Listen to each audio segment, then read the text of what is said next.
etc. I'm going to tell you a small story and a shloka. I'm starting this shloka. Pashyataitan mahabhagan parartaikanta jeevitan vata varshata pahiman sahanto varayantinah. I'm going to tell a story related to this shloka. One day, gopas and calves wandered into a distant area. The summer sun was fierce and they took shelter under a tree. Krishna told to his companions, "Look, friends, these are truly noble for they live for others. They protect us from sun, wind, rain and frost and yet continue to offer protection to others. In the service of living beings, they offer their all leaves, fruits, flowers, bark and fragrance. Of all living creatures in this earth, only trees justify their birth by offering every part of themselves to serve their fellow being. My dear friends, we should protect our nature. We should also protect trees because Krishna loved trees. Thank you. Have a nice day." Hari Om to all the Atma Jyotis, the divine light of the self. My name is Preranavi. Today I am going to tell you the story how Sri Krishna lifted the Govardhan Parvat on his left hand in his little finger. Once in Vrindavan, there were all the people who were preparing for a festival. All the sweets, makhan, foods, everything was prepared early in the morning. Krishna just woke up from his bed. He was puzzled. My God, everything is prepared already in the morning. He thought there must be some festival. Let me go ask Nanda Baba. He ran towards Nanda Baba, who was directing some people to do some job, and he asked, "Nanda Baba, is there any festival today? I see people are engaged in some work and all the food is prepared." Nanda Baba told, "Krishna, today is the day we thank the Maharaja of the Lords, Deva, Shri Indra, who has given us enough rain so that we can grow crops on our field and eat enough food we want." Krishna thought for a while and he told, "Nanda Baba, is it really necessary we always thank Lord Indra, who is just doing his duty? This time let's have a change and let's pray Govardhan Parvat." Nanda Baba thought for a while and he told, "Krishna, Indra has given us rain, but Govardhan Parvat is just giving us crops. Without rain, nothing can happen. I think we can just follow the tradition of praying to Lord Indra." Then Krishna told, "Nanda Baba, how much ever rain Indra gives, Govardhan Parvat is making the soil fertile, and then from the Govardhan Parvat the plant grows and then the fruit comes. It's all Govardhan Parvat which is giving us food. We must really be thanking Govardhan Parvat. This time let's have a change and please let's thank Govardhan Parvat for all the well-wishing he has wished for us." Nanda Baba thought for a while. Then Yashoda Maya came. She said, "My Krishna is always right. I am sure he is right. Govardhan Parvat, who has given us so many things to eat. How much ever Indra has poured rain on this land, it is Govardhan who has made the soil fertile and given us food to eat. So this time let's have a change, Nanda. Let's worship Govardhan Parvat," is what Yashoda also told. And some dasis of her came and supported whatever Yashoda told. Then Nanda thought for a while. "I think you all are telling the truth. Govardhan Parvat has really been wishing for us. So let's worship Govardhan Parvat this time."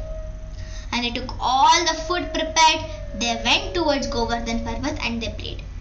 And all the Brahmanas there started chanting Vedic hymns. And Govardhan Parvat accepted the food and gave the prasadam. Everybody there, the Vrajavasis, started eating the prasadam. there in Indraloka. Indra was waiting for the feast which always Vrajavasis used to give. His minister came running. Indra, Maharaja Indra, do you know what is happening on Goloka? My God, everybody are doing the puja is for the Govardhan Parvat and not for you. They have offered the food and they have got the prasadam. Indra just thought for a while. It's not true. Vrajavasis, they have a tradition to do puja to me. I am sure you must be misunderstanding some other people. I am sure the Vrajavasis will do puja to me and will offer me the food. And I shall give them back prasadam and the rain. Then the minister told, Maharaja Indra, you can have a look what is happening on the earth. When Indra saw that all the people of the Vrajavasi of the Vrajmandal, they offered the prasadam and all the food to Govardhan Parvat and were eating the prasadam already. Indra burst in anger. How come this is possible? I gave them rain and because of that they are eating those food and they are not worshipping me and worshipping that Govardhan Parvat. Then minister told, Indra Maharaj, there is a little boy named Krishna. He is the one who told that you are just doing your duty of pouring the rain on the land. But Govardhan Parvat is the one who is going food and who is going fruits and vegetables it seems. That small boy Krishna is the one who told us and changed the mind of Vrajavasis. Indra again was in anger. What? Krishna? A small boy? How come this is possible? Why did he change the mind of all the Vrajavasis so that they do the puja to the Govardhan Parvat and not to me who has given them rain? And then he thought for a while. This is not the right way how I have to answer for these Vrajavasis. I shall bring great storms to Vrajmandal. Then he called his Airavata and all the storms and all those clouds and he started pouring great storms, hurricanes and gales on Vrindavan. Everybody were worried in Vrindavan. They were looking at Krishna. Krishna, what can we do? I am sure Indra is really angry with us. Please do something to save us and to save Vrindavan. Krishna told, there is nothing to worry. Indra is angry. It's just. Let's handle this with utmost peace. Then he slowly went near Govardhan Parvat, prayed to Govardhan Parvat, and then he started to lift Govardhan Parvat with his left hand with his little finger. He said, Govardhan Maharaj ki jai, and he lifted the Govardhan Parvat. All the dasis and all the people of the Vrajmandal were surprised. My God, Krishna, Yashoda, see your son Krishna has lifted the Govardhan Parvat with his little finger on his left hand. Krishna is really a great person. He is not an ordinary person. Everybody started to pray Krishna. And then Krishna told, everybody come, take the shelter of Govardhan Parvat. Everybody came in the Govardhan Parvat and they were all safe from the rain. All the cowboys who used to have a stick while they were gazing the cows had those sticks with them. They just gave support to Krishna by holding those sticks and gave support to Govardhan Parvat. How much ever Indra tried, huge hurricanes, whatever he gave, nothing happened to Govardhan Parvat, nothing happened to even a single person of Vrindavan. A week passed. After a week, Indra realized that Krishna is not an ordinary person. He came to earth and he pleaded to Krishna. Krishna, please stop. I understand that you are a supreme personality. I'll take it that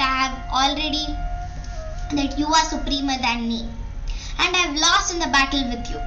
I must have understood that you are supreme of everybody and I couldn't fight with you. It's you who gave me the duty of pouring the rain, but I misused it.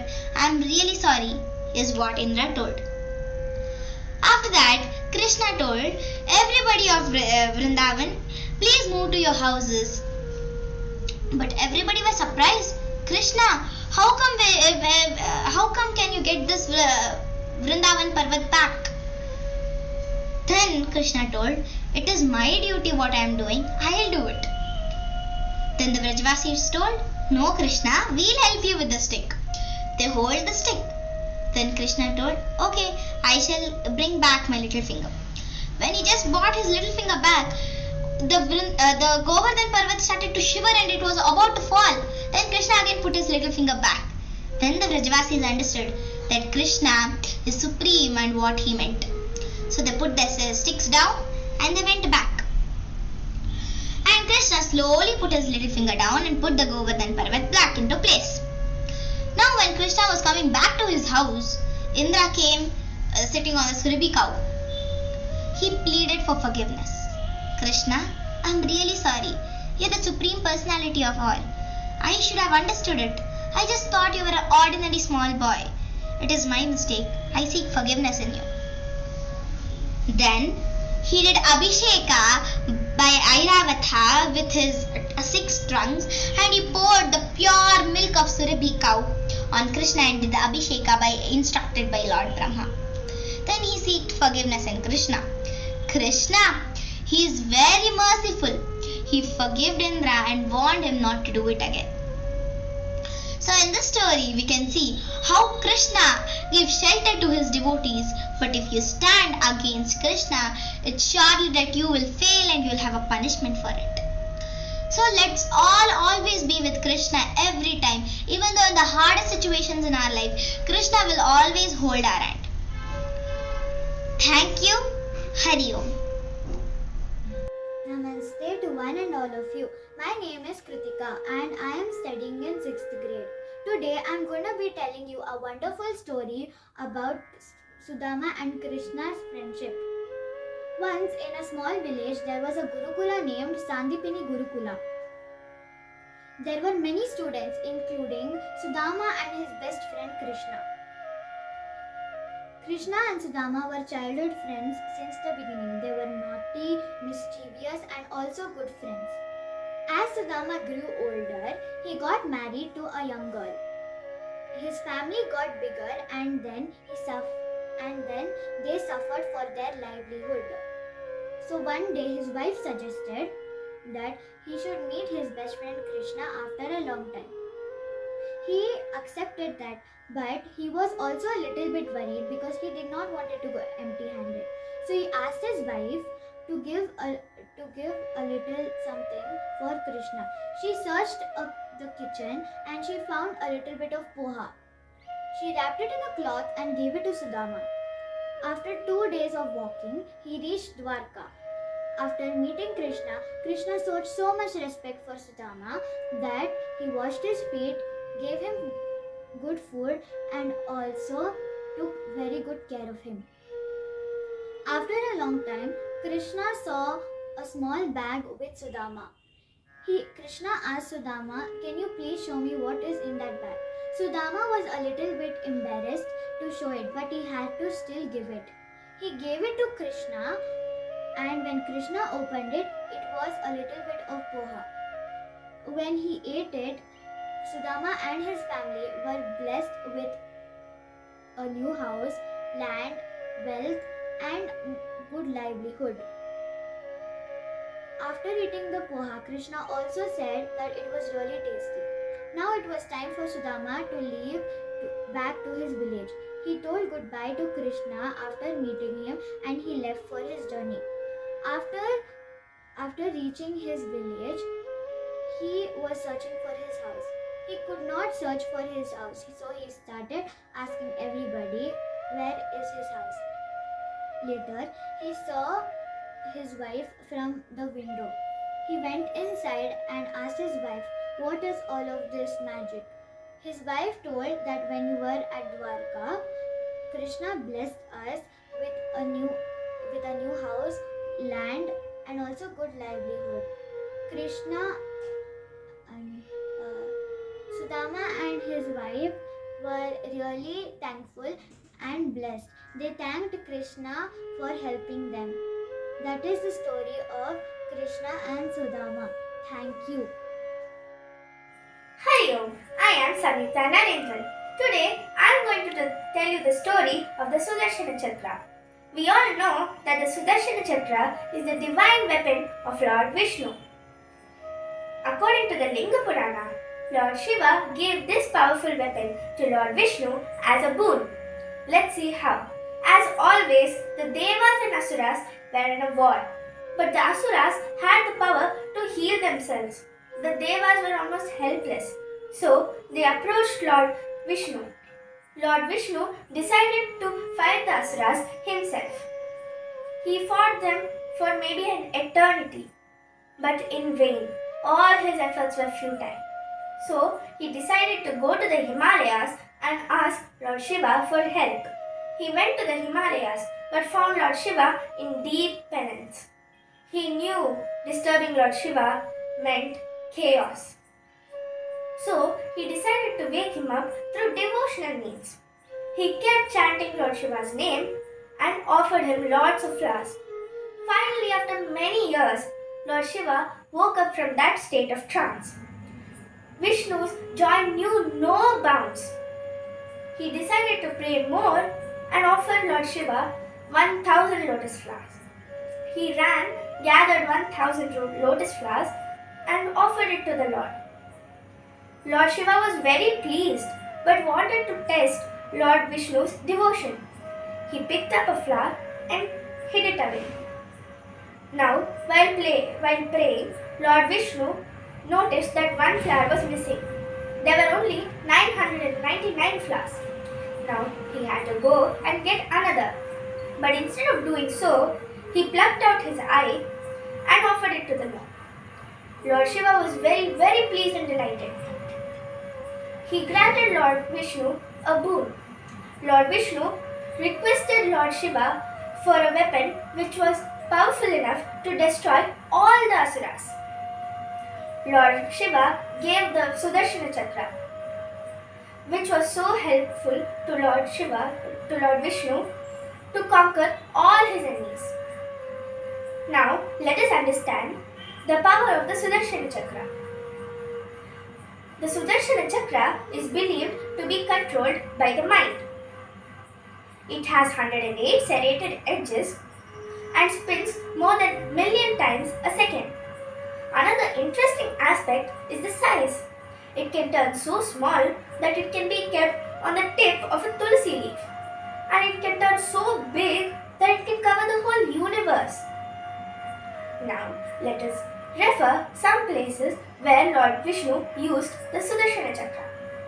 When Sati immolated herself during the Dakshayagnya, Lord Shiva, with immense grief, carried the dead body and roamed all over the earth.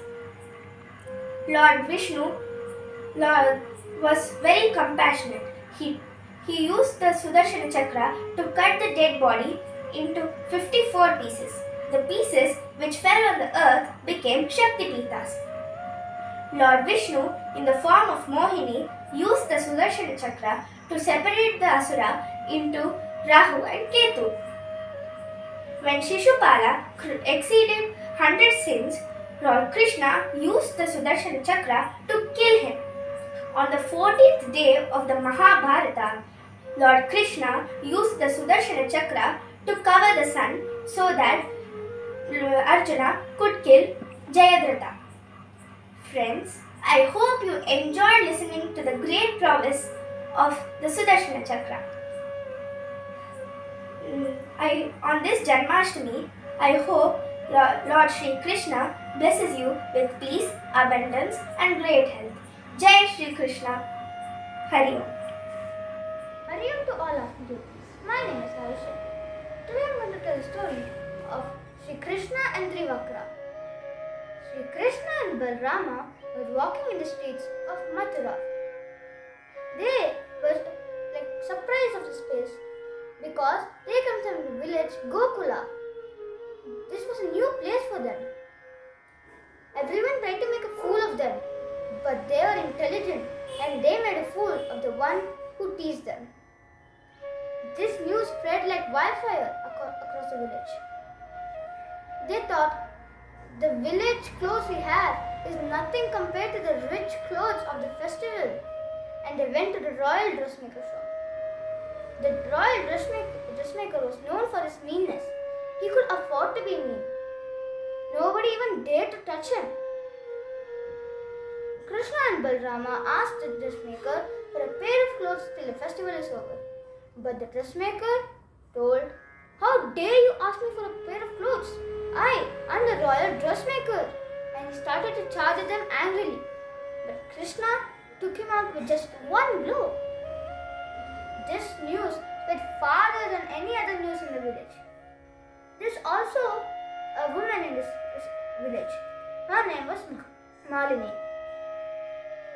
She was also known as SriKrishna as she was hunchbacked and was bent in 3 places. She was also called Kubja, which means dwarf. She wasn't actually a dwarf, but she looked like one because she was hunchbacked. She was told that a son of the Nanda would come and make her alright. She waited for years and years. She didn't lose faith. After she heard about Krishna, Balrama and the dressmaker, she wanted to pay them a visit. She told Krishna about the son of Nanda and how he would make her alright. So Krishna did nothing. He just gracefully pulled her head up, and magically she was straight again. She was not bent in any place. This news for the village was astonished. Everyone thought, how can 2 mere village boys change Kubja or Trivakra in just an instance? This is real magic, they thought. This is the story of Krishna and Trivakra. The moral of the story is that you should always have hope. If Trivakra had lost hope, she would never find Krishna. She would never be alright. So, you should always have hope in the darkest of times. Thank you. Hari. Good morning everyone, this is Yashashvi. Today I am going to narrate the story Krishna Rescues Rukmini from Mahapurana Srimad Bhagavatam. Devi Rukmini was Vidarbha princess, daughter of King Bhishmaka, who was brought up listening to the greatness of Lord SriKrishna. Rukmini was her brother, who wanted her to marry his friend Shishupal. King Bhishmaka wanted her to marry Lord Krishna. Ignoring the wish of his father and sister, Rukmini made arrangements for sister's marriage with Shishupal. Rejected Rukmini wrote a letter to Krishna on her profound love for him and urged Krishna to visit Vidarbha and elope with her. After reading the letter, Krishna immediately ventured to Vidarbha with brother Balaram. The plan was to take her away while she would visit the Indrani temple. On the day of wedding, Rukmini was all dressed up to visit Indrani temple. She was getting anxious and tense as Krishna was nowhere to be seen. Finally, she saw Lord Krishna in his chariot, who took her inside the chariot and sped off to Dwaraka by defeating all the kings, thus rescuing Rukmini. Thank you.